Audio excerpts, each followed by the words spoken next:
Greetings, everybody. Thanks for joining me again.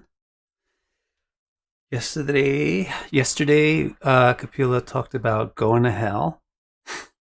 And today he's going to talk about getting out of hell. He already talked about it a bit, taking birth through the species, gradually evolving towards humans. So now, actually today he's going to talk about getting back to the human birth, getting back to the human life. So let's see what he says. He says, directed by the destiny, hello humans, directed by the destiny created by his previous deeds, a living entity enters the womb of a specific woman through the semen of a specific man. Pretty simple. Everybody probably already knew that. Part might be directed by the destiny created by his previous deeds. That's why astrology is relevant. That's why you get born at a particular time to particular people.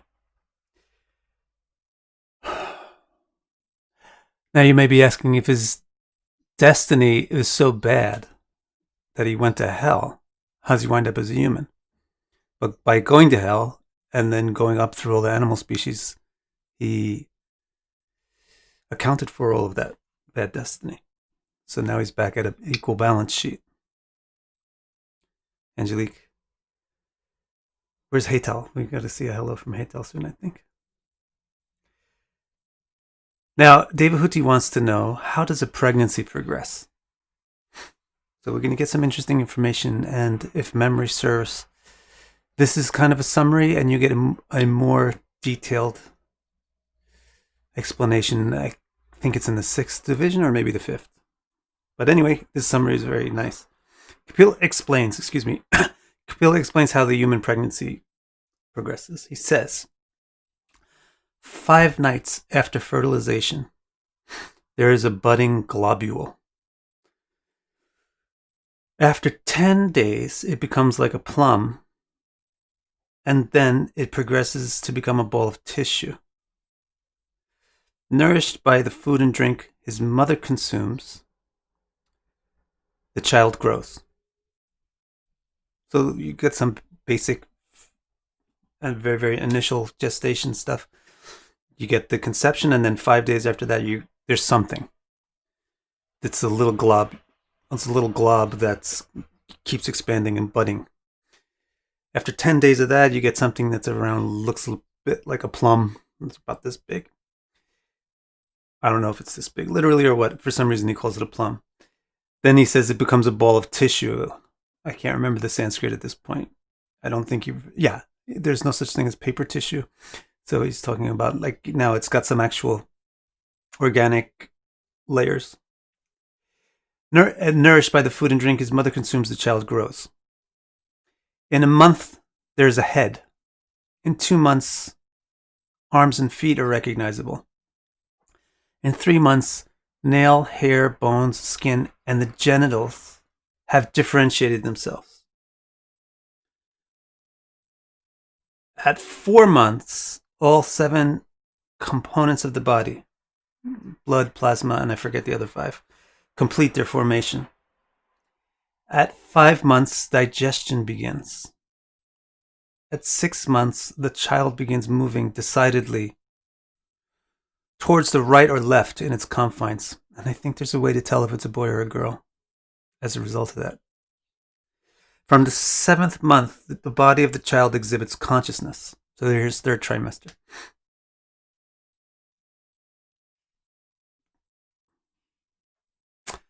The child awakens in the 7th month into a difficult situation. He must lie within his mother's body, near the bladder and bowels, contending with germs that viciously attack him all over without relent. He often loses consciousness from the suffering.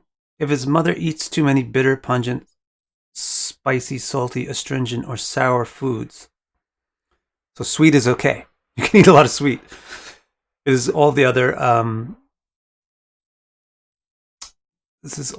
stuff.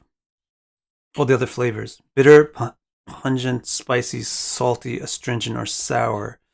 You have to be careful about that. because that it will cause more acid in the body, which hurts the baby's skin. Bound by the placenta and by his mother's abdomen, he gradually finds himself head down, with his neck and back bent. Like a bird in a cage, he cannot even move his own limbs. And finally, contractions force him downward, and he's pressed like a worm. So that's the basics, up till delivery. Child becomes conscious by 7 months, but doesn't really remain conscious for long periods of time because it's not a very enjoyable condition. Just like you tend to faint when things are very unbearable, the child doesn't really have much interest in keeping his or her consciousness awake in the body because it's not a very pleasant situation. Then eventually you get the birth. Now, the next thing Kapila is going to talk about is a rare case. He says, if the baby's fate is uncommonly good, then he will be blessed with immense knowledge and recall his deeds from 100 births. This is not what usually happens. But if a person is coming into the human life with really good karma means without a lot of karma. So if they're coming into the human life, with the momentum to move towards liberation, with a lot of momentum to move towards liberation, then this type of thing that he's going to describe next may happen. Johnny. 4 weeks premature. That's still pretty reasonable. So if his fate is uncommonly good, then what happens is, also this is another interesting thing about being in the womb. Your consciousness, and it's another reason why the consciousness can inhabit the body like it normally does, but it doesn't often, because the prana is a substance that forms the link between the mind and the body. It's a kind of an oxygen that allows electrochemical transmissions. So when you're in the womb, you don't get your own prana. You get prana of your mom. So it's fuzzy to the child which body is theirs. The child associates with both the mother's body and their own body, because actually they are in a dual body situation. So it's not really until after birth, when the child takes his first breath, that the mind and the body actually fuse unequivocally. That's why we use the moment of the first breath as the birth chart. It's the beginning of the unequivocal relationship between this mind and this body. So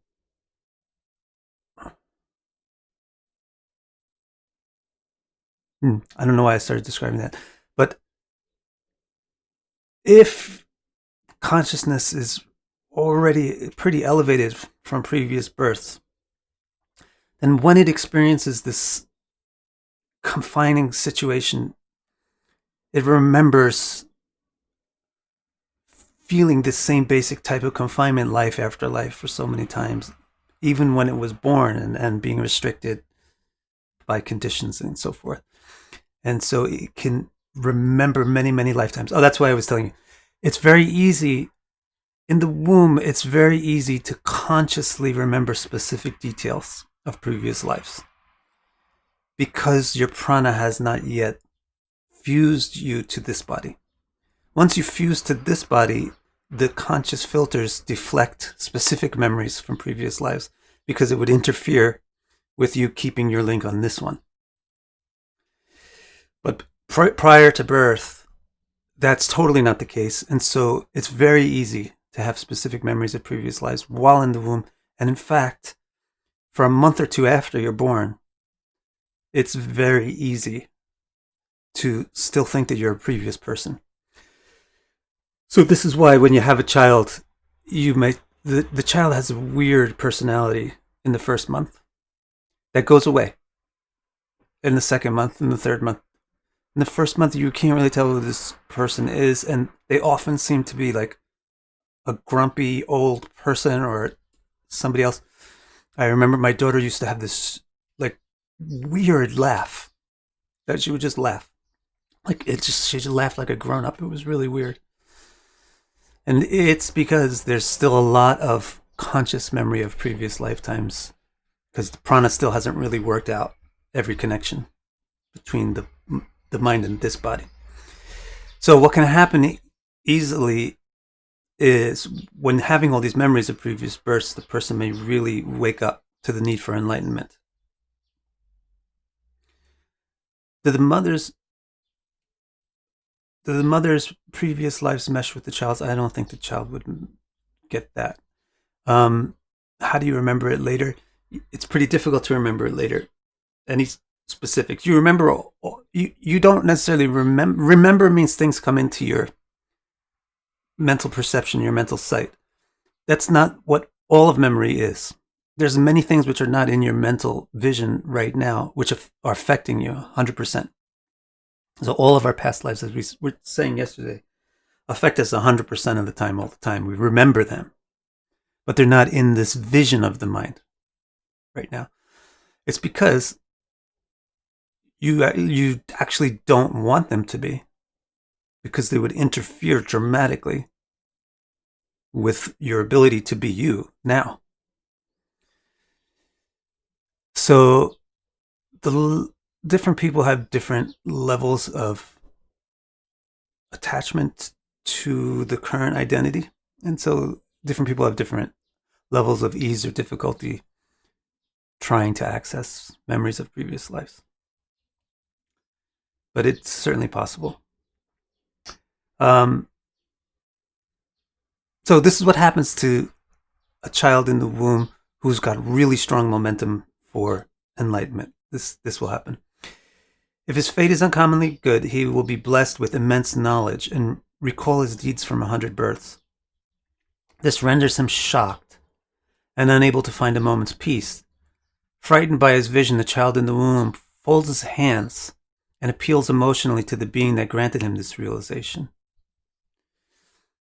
So now you are going to hear the Bhagavatam is going to give a monologue of a prayer of a baby in the womb to the Supersoul, to the Paramatma.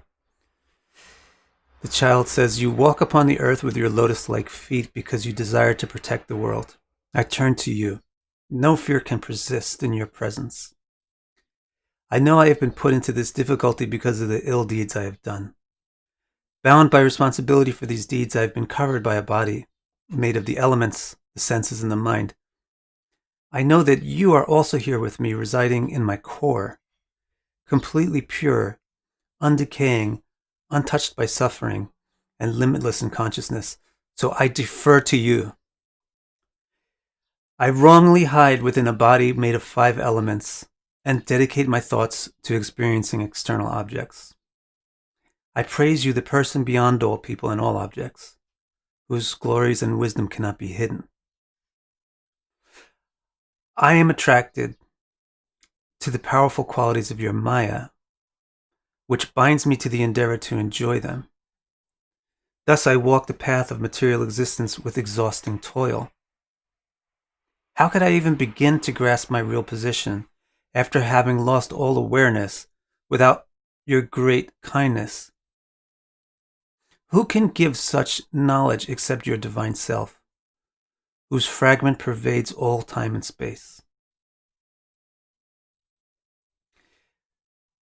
Living beings pursuing the path of karma should adore you, and this will placate all the miseries we suffer. I am an embodied soul inside another body. I have fallen into a place of acid, blood, feces, and urine, and my body is extremely troubled by it. Oh, all attractive, wanting to escape all this. My meager intellect has eagerly been counting the months until my release. But now I've changed my mind. because of the knowledge you so kindly empowered me to grasp. This just brought something to mind. Actually, one example of a child who had this experience is Shukadev Goswami. Shukadev Goswami is one of the rare souls that would go through this in the womb, and this is why he refused to be born. And he had to be coaxed out, literally by Krishna. He was a contemporary of Krishna. So he says, I've been counting the months until my release, but now I've changed my mind because of the knowledge you've so kindly empowered me to grasp. Who could imagine that you could give such knowledge to a 10-month-old child? How can I repay your kindness? May the pleasure of the good deeds be its own repayment, O protector of the poor. All I can offer in return is my folded hands. In all my previous births, my mind experienced only the sensations generated by this 7-layered body, but now, because of the knowledge you've given me, I see myself existing within my body. I see the ancient complete person distinct from myself, yet also within the core of my being. For I remember that he is also consciousness itself. So even though I am the same child suffering so many difficulties in the womb, I no longer wish to be released out into the dark well of the world. Your Maya creeps up on all those who go there, filling their thoughts with lies and keeping them bound to the grinding wheel of birth and death. If the child's... that's it. That's the end of his thing. That's the end of his monologue. So the child's like, I don't want to go out there, because if I go out there, I'm going to get attracted to external life again. Now, finally, by some miracle, I can see my true self is not this external being. My true self is this conscious being related to you. I don't want to go there to be related with things that I'm not really related with.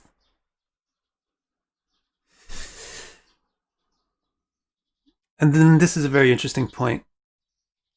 If the child's fate is to have another birth, he will have no option.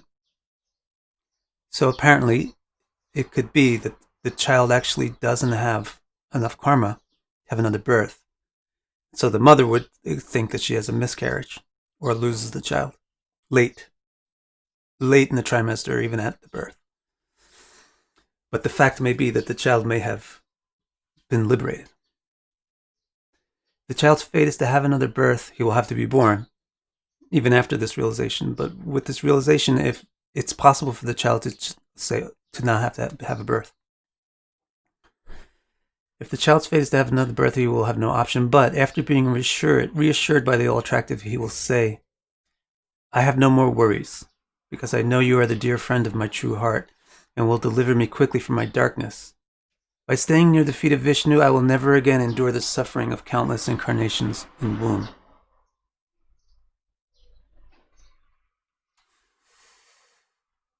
Now, okay, so that's all the stuff about the gestation. Basically, the regular routine is you wind up in a specific parent's conception, the right parents that are going to generate the right karma for you. The Yamaraj's assistants engineer it so that you get into that semen and you get put in there. And then 5 weeks, it's like a little this, 10 weeks, it's this, 1 month, it's this, 2 months, it's that, it gets heads, it starts to develop. 7 months, it becomes aware, and then it starts to wait to get born, it gets put upside down, it gets squished out. Thank you, Bardo.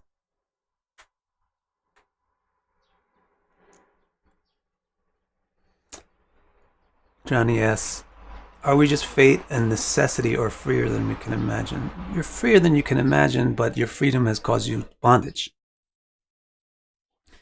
Kapila's basic paradigm is your thoughts will cause you bondage or freedom. Your thoughts are your freedom. Your thoughts can direct you towards things which get you more and more wrapped up. It's more and more strings attached. Or your thoughts can get you into things which are self-maintaining, self-manifesting, that are true and real and don't require any work to create and maintain and manifest. So we're freer than we can imagine, but the way that we've used our freedom has gotten us more and more into a big ball of tar. Now, he's going to talk now about the birth. Oh, so the child gets ready to be born. In some cases, right before it's born, if the child has very good karma, then it can have a deep realization. And then in very rare cases, it could actually not need to be born. But in some cases, it'll be born, and then it's got this choice. Now, in all cases, when you get born into the human life, you have a lot of freedom compared to higher species or lower species. You have a lot of responsibility and freedom because human life is perfect balance of a lot of things. So you have a lot of ability to choose compared to other life forms. So you're going to be, it's very important to be born as a human because what you do as a human being really determines a long span of time afterwards.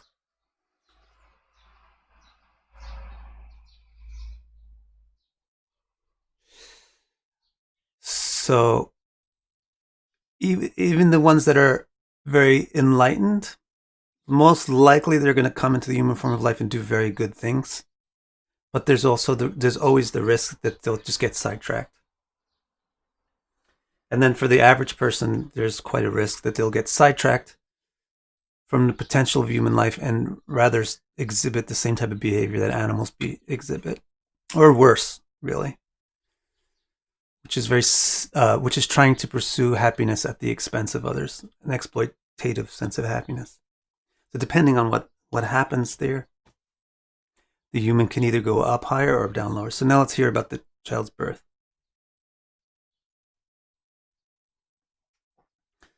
Basically, Rick, we just kind of explained that. Okay, so birth and childhood. Thus, the very wise 10-month-old child offers intelligently composed praise while in the womb. Then suddenly, he's pushed into the birth canal by uterine contractions and painfully squeezed through the birth canal, spiraling face down. He emerges with a terrible struggle, covered in blood, squirming like a worm, unable to breathe and unable to remember anything. All his knowledge forgotten, he goes into ignorance and wails. Nourished by people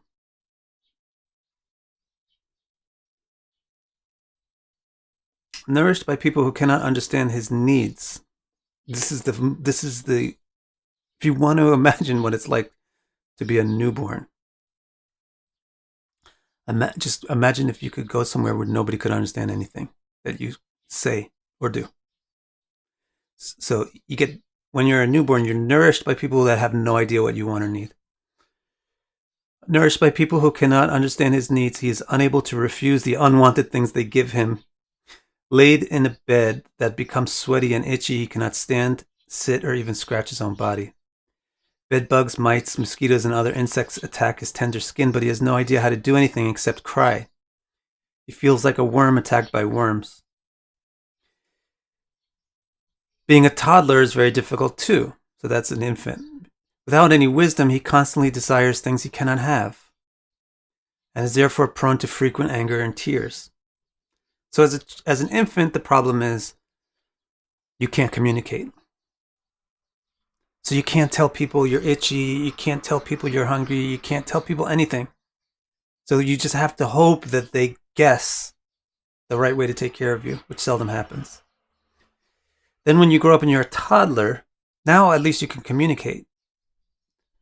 But because you don't really have experience, you just have desires for everything that you see and everything that you think of. And since it's very difficult for any parent to fulfill even half of those desires, you get angry a lot and you get upset a lot and you cry a lot.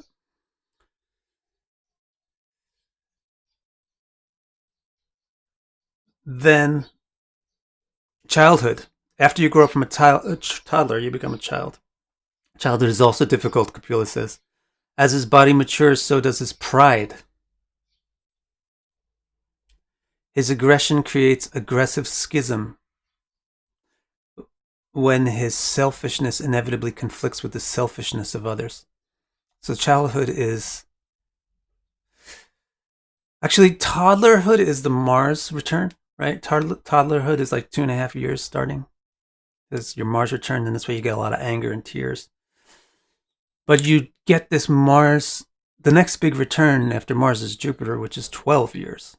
So you get this period between 2.5 or 3 and 12, which has a lot of characteristics of Mars to it. And so when it's early, you get a lot of anger and tears. And then when you grow up and you get more capable of doing things on your own, you get a lot of pride and independence. And then you get into a lot of fights. So kids tend to get into a lot of fights with each other because they're really selfish and they keep conflicting with each other. If adults act like kids, it would be hysterical. If we said the things to each other that kids say to each other. But the amazing thing about kids is that they kind of ignore themselves a bit.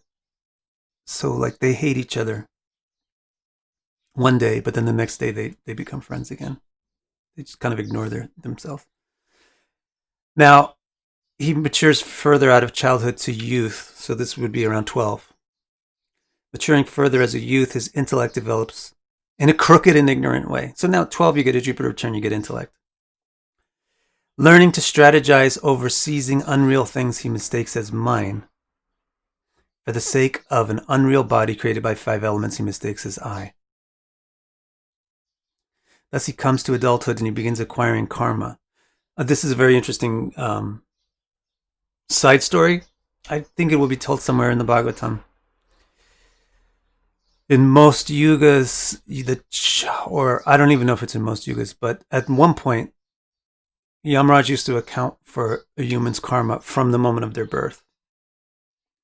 But he therefore wound up punishing some sage who used to torment insects when he was really young, when he was like 3 or 4 years old. He used to like put sticks into ants. And the sage complained, like, I was 4 years old. I had no idea what I'm doing. How can you punish me for this as if I was an adult? And that Yama changed his policy. He got cursed by the sage to become Vidura. So he changed his policy after that.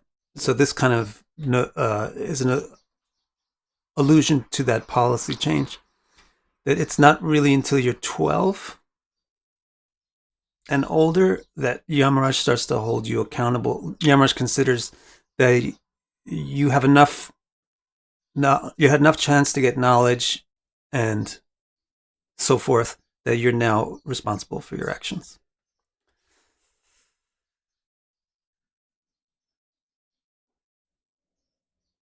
Now, what happens at youth is that your intellect develops the ability to make plans and strategies really well. Because of the maturation of Jupiter. I don't know if it's maturation or because of the Jupiter return. But what typically happens to most human beings is they use that Jupiter power to get mundane goals. So that's what Kapila explains here. He says, when you get to be a youth, then your intellect develops, but it develops in a crooked and ignorant way. And you learn how to strategize, but you just try to strategize about how to seize unreal things for an unreal person. The unreal things, the part that's unreal about them is that you think that they're yours. The object itself is not unreal, but the thing that's unreal about it is that you think that it's something that you can possess. And then it's for an unreal person, which is you. It's not that you don't exist, but the concept of you as a possessor of objects is unreal. So this is typically how kids develop in their teens, is they make plans for how to get things for themselves that they want. But most of them have no sense of who they really are.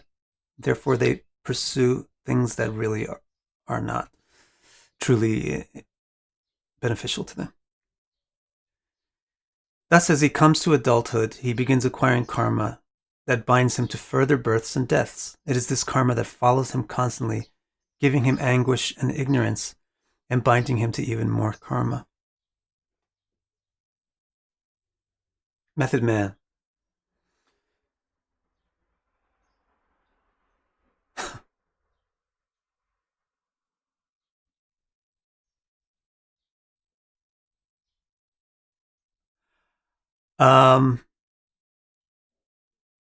Should we go on? We'll go on. We'll do another 15 minutes.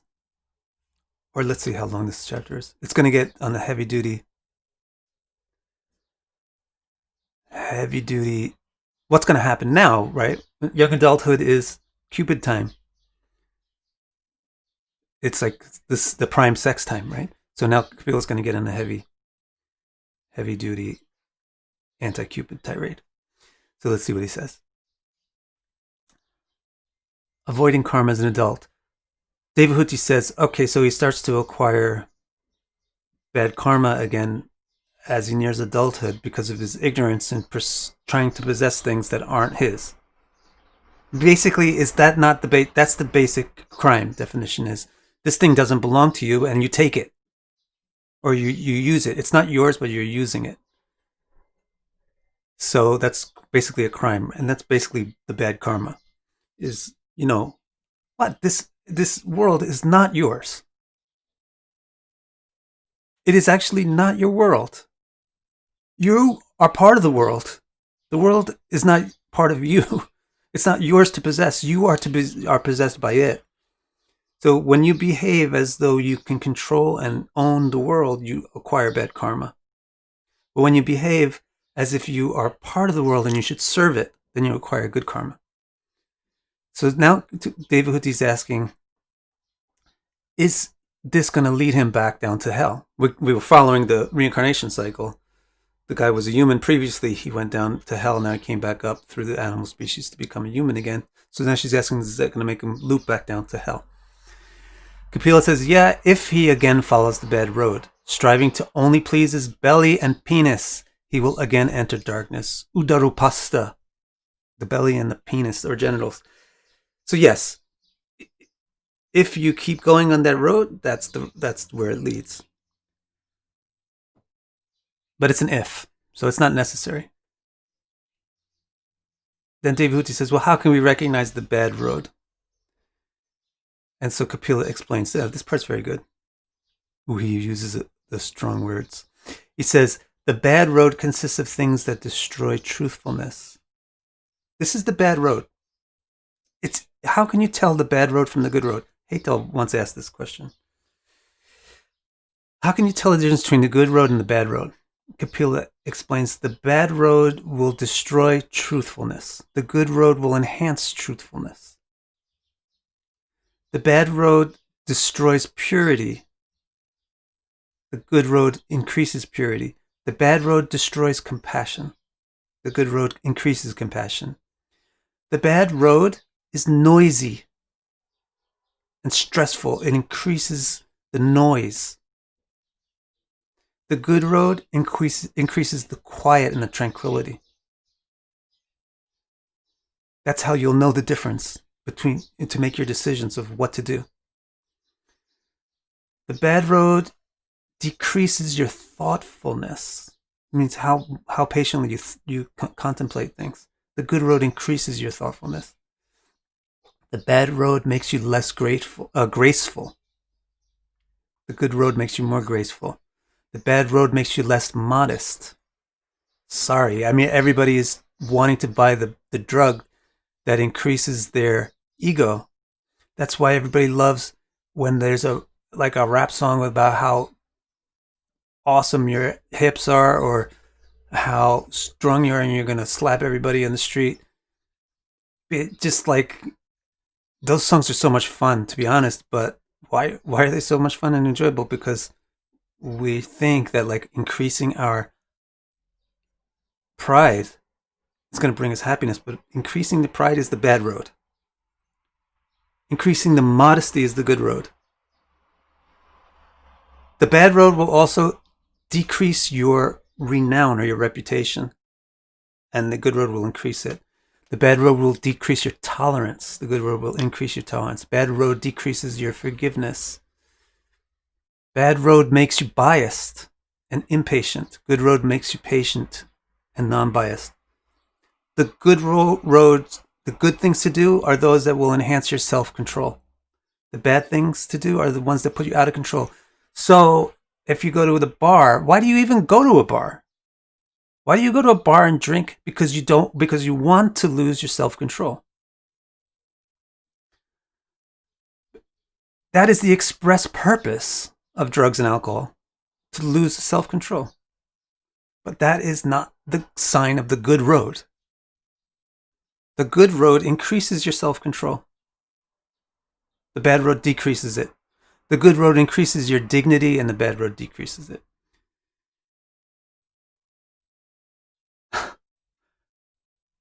To avoid the bad road. I think this will be the last bit that we do today. Crystal, to avoid the bad road, avoid becoming close with two types of people. So he gives twofold advice. David Hutia said, when you become a human and you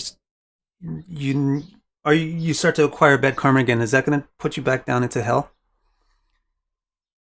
He says, maybe. There's a fork in the road as a human being. You can follow the good path, you can follow the bad path. The good path leads up to paradise, and the bad path leads down to hell.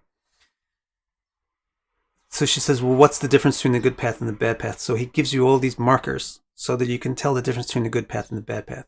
The good path will make you more truthful, make you more clean, make you more compassionate, make you quieter, make you more forgiving, make you more patient, make you more neutral, make you more self-controlled, and give you more dignity. The bad road will make you less truthful, less clean, less compassionate, less quiet and peaceful, less forgiving. Okay? So that's one way that you can make your decisions. But he says another thing you should do is don't hang out. You get pushed by traffic. The roads have traffic on them. So if you're in the traffic that's got in the lane that forks to the bad road, you're going to tend to wind up in the bad road. And if you're in the traffic that forks on the good road, you'll tend to wind up in the good road. So watch your traffic, watch your surroundings. So he's going to tell her now, if you hang out with people that don't increase their truthfulness, don't increase their purity, etc., then you're going to get sucked down that stream. So he says to avoid the bad road, avoid becoming close with two kinds of people. The first kind of person is a vile, aggressive idiot who is divorced from his own true self.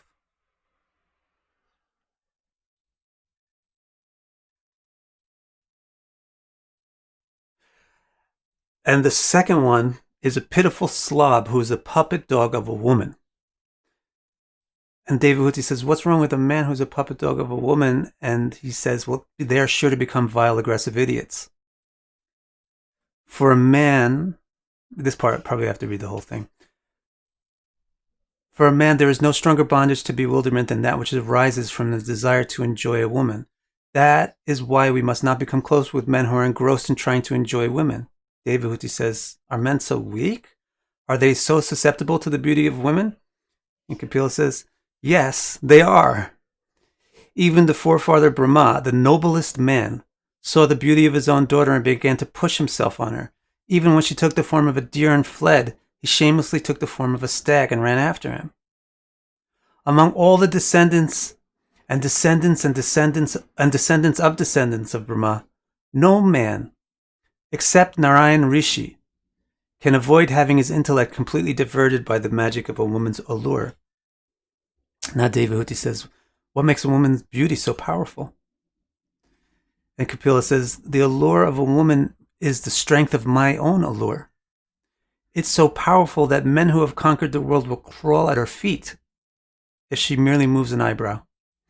This is why I say, and sages also say, that a man who has not yet attained the topmost spiritual unity and desires to gain his true self as my intimate servitor should under no circumstances drink the intoxicant of a woman's allure. That is why this allure is described as the gate to hell for men. Is it really so dire, Devahuti asks. Yes, Kapila explains. Laxity will not avert the calamity, it will only allow it to sneak up calmly and quietly. Destiny has established the world in this way. A wise man would regard his attraction to a woman as the death of his true self. You should see her like a pit covered with grass. Devahuti asks, what if the spiritualist is a woman, not a man? Is she free from this huge obstacle? That these women are so alluring, so it's so difficult for men. What if the spiritualist is a woman? She's got nothing to worry about. Not at all, Kapila explained. The person she thinks of as her husband is nothing but my bewildering magic coming to her in a male form. A foolish woman thinks this man will bestow her the things she wants, finance, children, and a home. But a wise woman would regard her husband, children, and home as fate's death trap. He should see a man and all he offers in the way a deer should see. She should see a man and all he offers in the way a deer should hear the calming song of a hunter. This is so negative, Devahuti says. Kapila explains that the world is a mixture of positive and negative realities. Presently, his focus is upon how sleepless time punishes those who sleep by ignoring the need to fulfill their responsibilities. But as he had previously mentioned, time also brings about relatively positive results for those who are awake to their duty, bringing them heavenly, paradisical realms of pleasure. So it's negative, but he's talking about the negative road right now. So there's your heavy Bhagavatam anti-Cupid section. Let's see what you got.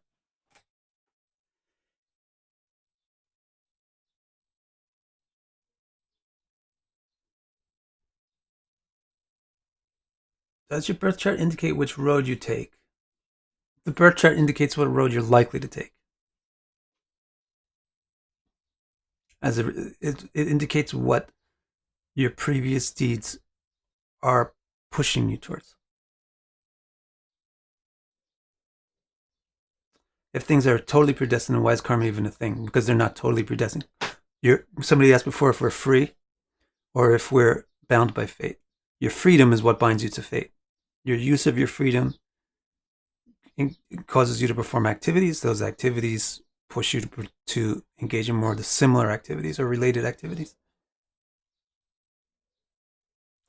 Greedy Rick, what about enjoying a woman in the context of a healthy and mutually loving relationship? Just erase the phrase enjoying a woman. The phrase enjoying a woman, and that means that you have ignorance. You have a illusory concept of what the woman is, and you have an illusory concept of what you are. There's a way to relate with a woman, which is positive, but it's not by enjoying her. What's the basic paradigm for the difference between ignorance and knowledge? The ignorant person thinks that the world can be possessed and enjoyed by him, and that he is a possessor and an enjoyer. The wise person thinks that he's possessed by the world, he's a possession of the world, and therefore serves the world. And that's the basic difference between how you relate with people.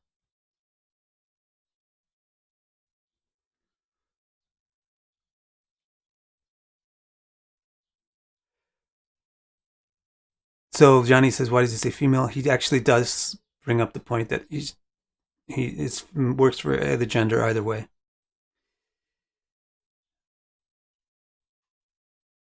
Will he talk about these same things from the perspective of the positive road? Actually, this is the first time in the whole Bhagavatam you've even heard it described from the negative road, right? So most of the time these subjects are described in terms of the positive road. This Kapila right now is getting on his mom's case. He's getting on her case, I feel, because what's her history? Her history is she wasted a lot of time in really, really, really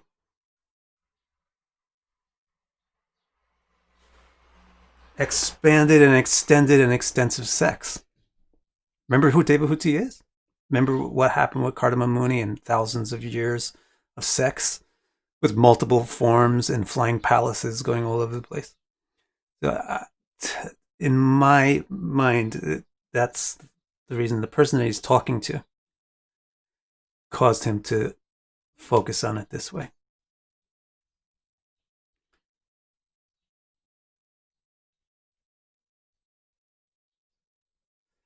The ideal union of a man and a woman is to serve one another.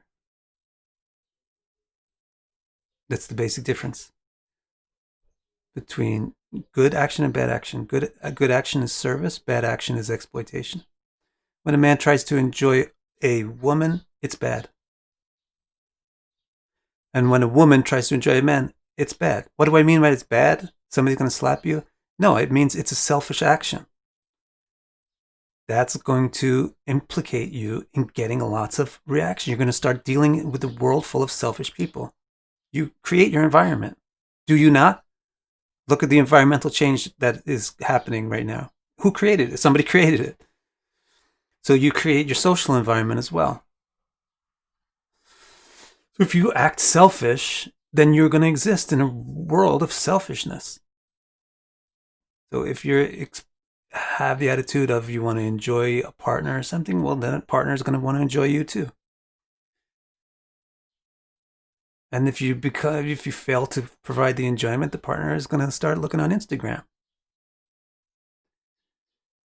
or whatever, Tinder or whatever it is, or go for a walk down the street. So if, however, your attitude is service, seva bhakti, then this kind of shit doesn't happen. When your attitude is service, then you generate an environment of service. And you start to live in a world of service, and people start to serve each other. That's the right way to relate with each other.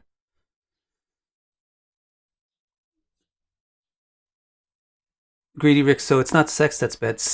Right, sex is the basic nature of reality. How does Vishnu interact with Prakriti? It's sex. And that sex produces a child, and that child is the Anda of the universe. And that Anda has a gestation just like this. The basic paradigm for reality existing is sex. Sex is an amazing thing. Sex is a beautiful thing. Selfishness is a very disgusting and annoying thing. Selfishness will turn anything to be disgusting. And in fact, the most disturbing thing is when the most sacred and beautiful thing gets turned into something ugly. And that's part of the reason why it's so poignant to talk about the negative side of sex.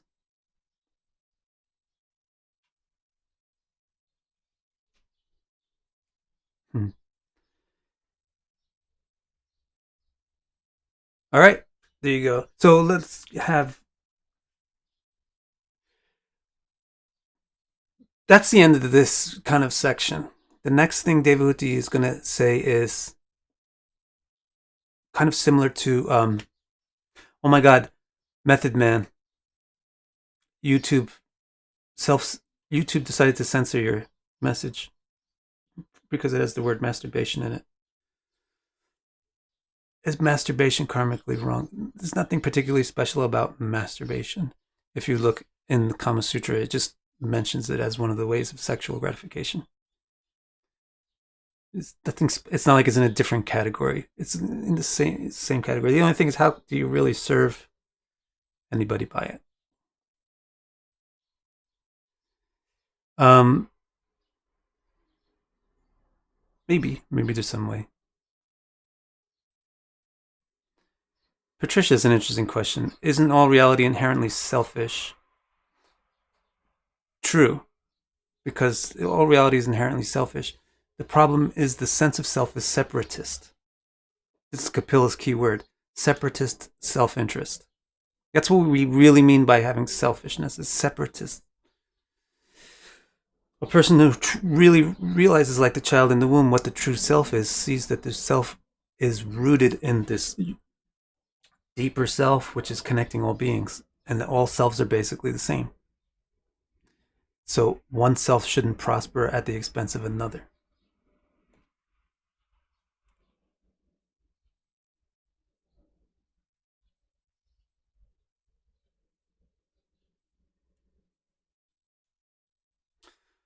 All right, so now the next subject is going to relate to a question that somebody asked 1 or 2 days ago, which is, if you don't remember things from your previous birth, then what's the point of the punishment or the karma in the previous birth?